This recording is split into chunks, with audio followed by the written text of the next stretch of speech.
Once upon a time in the country of Babylon, there lived a man named Daniel. He was a very faithful man who loved God with all his heart. Every day he got up early in the morning and prayed to God. He thanked God for all the good things he had given him and asked God to bless him and his family. Daniel also prayed for the people of Babylon, asking God to help them and guide their king. One day, King Darius, the ruler of Babylon, made a law that everyone in his kingdom must only pray to him. He wanted to be the most important God that people prayed to, and he made it a very serious law. Anyone who prayed to anyone else would be thrown into a pit of hungry lions. When Daniel heard this new law, he wasn't happy about it. But he knew that no matter what the king said, he would continue to pray to his God. So, every day, just like before, Daniel went up to the roof of his house. This was his special place to pray. He prayed 3 times a day, thanking God for everything and asking God to help him and the people of Babylon. Now, one day as Daniel was praying, some bad men were walking by. They looked through Daniel's window and saw him praying to God. They immediately ran to tell the king what they had seen. "Oh, king, we saw Daniel praying to his God, not to you," they said to the king. King Darius felt very sad when he heard this. He liked Daniel and knew that he was a good man. But the king had to follow the laws he had made. If he didn't, people might think he wasn't strong and get ideas about breaking other laws. So even though he felt sad, the king had to do what the law said. He took Daniel to the pit of lions. When Daniel arrived at the pit of lions, the people shouted and yelled, trying to scare him. But Daniel was not afraid. Even though he was scared inside, he knew that God would take care of him. He trusted in God and believed that God would help him. So Daniel stood bravely in front of the lions. The king came closer to the pit and asked Daniel if he still wanted to pray to his God or if he wanted to pray to him instead. Daniel answered, "Oh, great king, my God has told me that you will give me back my prayer. And here am I, my prayer." After saying this, the king closed the door of the den and sealed it with his own ring. Then many soldiers stood guard around the den, each one wanting to make sure that the king's orders were followed.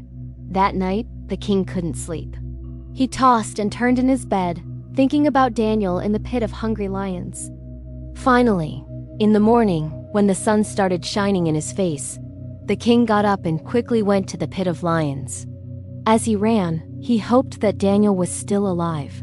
When the king arrived at the pit of lions, he shouted, "Daniel, servant of the living God, has your God been able to deliver you from the lions?" And as he spoke, he ordered that the doors of the lion's den should be opened. Then 2 of his strong soldiers came forward and opened the doors.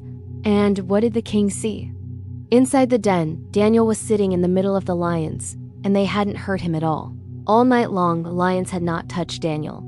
And when the king saw this, he was very happy. He quickly went down into the den, and then he hugged Daniel and congratulated him. Then Daniel told the king to come with him. He walked ahead, and the king followed him until they reached the mouth of the den. There, Daniel stopped and turned to the king. He said to him, "My God sent his angel and shut the lions' mouths so that I would not be killed." Then Daniel told the king how he had prayed all night, asking God to help him. After hearing Daniel's story, the king fell down on the ground in front of Daniel. The king understood that Daniel's God was a powerful God who protected his people. So the king praised Daniel's God.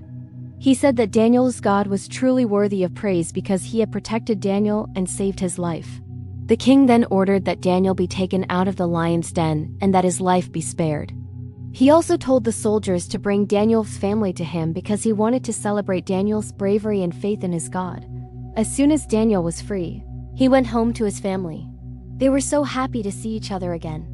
And that night, everyone in Daniel's house had a big celebration. They thanked God for saving Daniel from the lions. The next day, the king of Babylon made a very important announcement to all the people of Babylon. He told them about how Daniel had prayed to God and how God had protected Daniel by closing the mouths of the lions. The king said that Daniel's God was a powerful God and that everyone should respect him. After that, the king gave Daniel a special chair of honor. It was a sign of the high respect he had for Daniel and his God. From that day on, Daniel kept praying to his God just like before.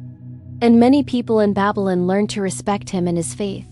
Daniel was a very brave man because he wasn't afraid when he faced the lions.